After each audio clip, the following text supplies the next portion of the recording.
Dictation शुरू होगा 10 second बाद।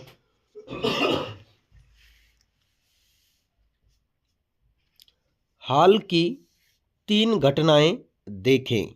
सुप्रीम कोर्ट ने उत्तराखंड सरकार को जंगल में लगी आग पर कोर्ट को सत्य न बताने और आग पर काबू पाने में लापरवाही करने का आरोप लगाते हुए चीफ सेक्रेटरी को तलब किया है।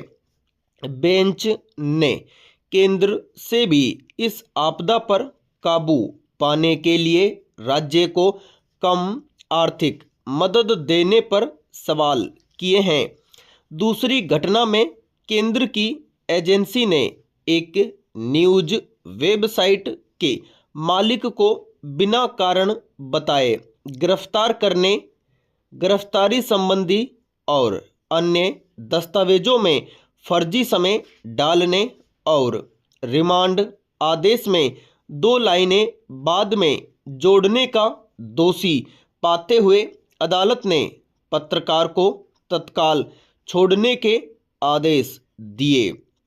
यूएपीए के तहत बंद इस पत्रकार पर चीन से पैसे लेने जैसे संगीन आरोप सरकारी तंत्र ने लगाए, लेकिन कोर्ट ने उनकी गिरफ्तारी की प्रक्रिया पर ही सवाल उठाकर जमानत पर छोड़ने का आदेश दिया। तीसरी घटना में उत्तराखंड में इस अखबार के एक संवाददाता पर अधिकारियों ने मुकदमा किया है। संवाददाता ने तीर्थयात्रियों के जाम में फंसने, ठिठुरती ठंड में भोजन, चिकित्सा और यातायात अवरुद्ध होने के कारण विभिन्न जगहों पर मौत की खबर दी थी। अहंकारी अफसर और राजनीतिज्ञों द्वारा अपनी आलोचना पर गैरकानूनी और असंवैधानिक कदम उठाने की घटनाएं बढ़ी हैं। सरकारी दावों और हकीकत में भारी अंतर कई बार पाठकों के प्रति समर्पित मीडिया का एक वर्ग उजागर करता है। स्वतंत्र और निष्पक्ष पत्रकारिता प्रजातंत्र का मूल है। पैरा।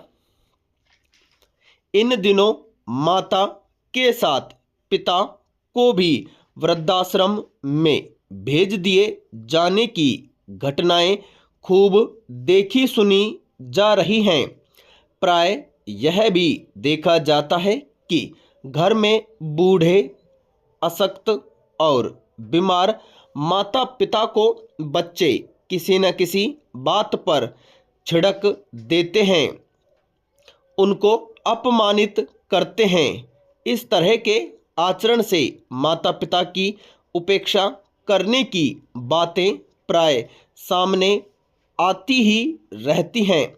ऐसे मामलों पर गौर किया जाए तो धर्म ग्रंथों के अनुसार यह पूर्णतया अनुचित है, क्योंकि माता पिता को प्रथम देवता माना गया है। ऐसी स्थिति में देवी देवताओं के पूजन और चढ़ावा से मनोवांछित भौतिक कामनाएं किसी भी सूरत में पूरी नहीं होंगी। पैरा।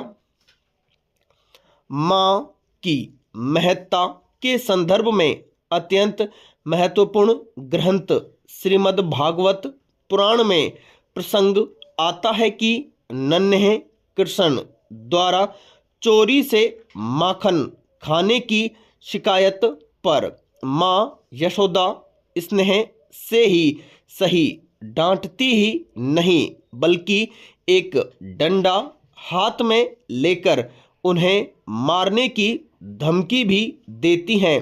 कृष्ण आकाश की ओर देखते हैं और प्रार्थना करते हैं कि भगवान उन्हें बचाने आए। जब भी कृष्ण आकाश की ओर देखते थे, तब आकाश में बहुसंख्य देवता उनकी बाल लीला देखने के लिए प्रकट हो जाते थे, लेकिन माँ द्वारा स्नेहपूर्ण प्रताड़ना के वक्त कोई देवता नहीं प्रकट हुआ। कृष्ण को आश्चर्य हुआ कि ऐसा क्यों हो रहा है। अंत में कृष्ण के मन में यह विचार आया कि संकट की घड़ी हो, कोई कष्ट दे रहा हो या मारपीट कर रहा हो, तब सच्चे मन से इष्ट देव को याद करने पर ईश्वरीय मदद तो मिल सकती है, लेकिन जब माँ ही दंड दे रही हो तब संसार में बचाने वाला कोई नहीं प्रकट हो सकता। धर्म ग्रंथों में यह कथन उद्धृत है कि पुत्र कुपुत्र हो सकता है पर माता कुमाता नहीं हो सकती। माँ को जब कष्ट दिया जाता है एवं उपेक्षा की जाती है तब उसके अंतर्मन को पीड़ा पहुँचती है। उसी अंतर्मन में स्थित देवी देवताओं को भी खिन्नता होती है। ऐसी संतानों की उन्नति और प्रगति के रास्ते अवरुद्ध होने लगते हैं। पैरा, एक नवजात से स्नेह जताने का सबसे पहला माध्यम स्पर्श ही होता है। माँ की गोद पाते ही बच्चा महफूज महसूस करता है। रोता बिलखता शिशु भी गोद में उठाते ही शांत हो जाता है। बच्चे की परवरिश में माँ के स्पर्श का अहम रोल होता है। असल में माँ और बच्चा स्पर्श की भाषा से ही एक दूसरे की भावनाओं को समझते हैं। विशेषज्ञ कहते हैं कि जिन बच्चों की माँ का प्यार और दुलार भरा स्पर्श मिलता है वे मानसिक रूप से मजबूत और भावनात्मक रूप से सुलझे हुए होते हैं। जर्मनी में हुए एक अध्ययन से पता चला है कि अगर मरीजों के सिर पर प्यार से हाथ फेरा जाए तो उनके स्वस्थ होने की रफ्तार 20 गुना बढ़ जाती है।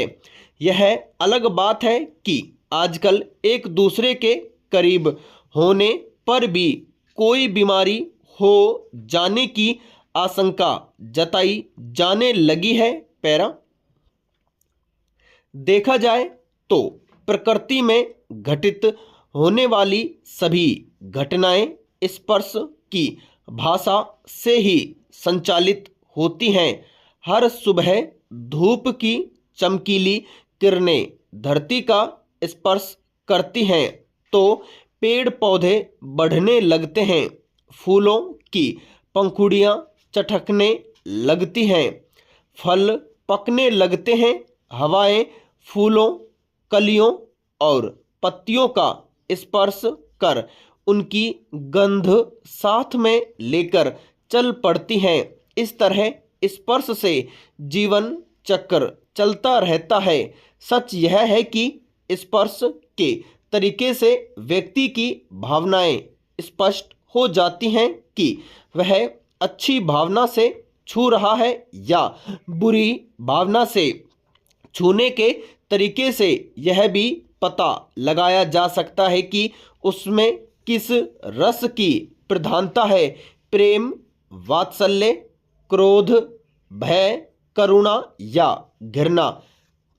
एक दृष्टि बाधित व्यक्ति छूकर ही इस दुनिया को महसूस करता है, इसके रंगों को पहचानता है, इसकी खूबसूरती को अपनी अंगुलियों के माध्यम से देखता है। कई बार किसी बेहद खूबसूरत कृति को आँखों से देखने के बाद भी हम छूकर देखना चाहते हैं, क्योंकि हमारी अंगुलियों में भी अदृश्य आँखें होती हैं जो स्पर्श के माध्यम से संप्रेषण करती हैं। पैरा, रूस का दावा है कि उसने ताज़ा जमीनी हमले के दौरान यूक्रेन के क्षेत्र में 9 गांवों पर कब्जा कर लिया है। इसी दौरान क्रेमलिन द्वारा इस बात की पुष्टि की गई कि उसने अपने पूर्व अर्थव्यवस्था सहयोगी को नया रक्षा मंत्री बनाया है। निवर्तमान रक्षा मंत्री को पद से हटा दिया गया है।